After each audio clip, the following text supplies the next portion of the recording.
أعوذ بالله من الشيطان الرجيم. بسم الله الرحمن الرحيم. ألف لام ميم. ذلك الكتاب لا ريب فيه هدى للمتقين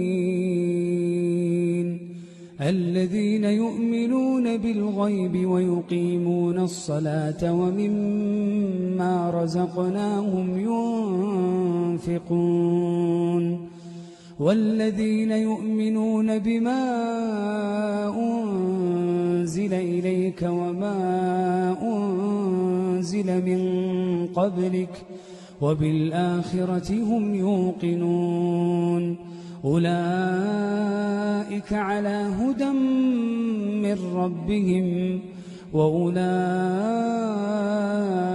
هم المفلحون. صدق الله العظيم.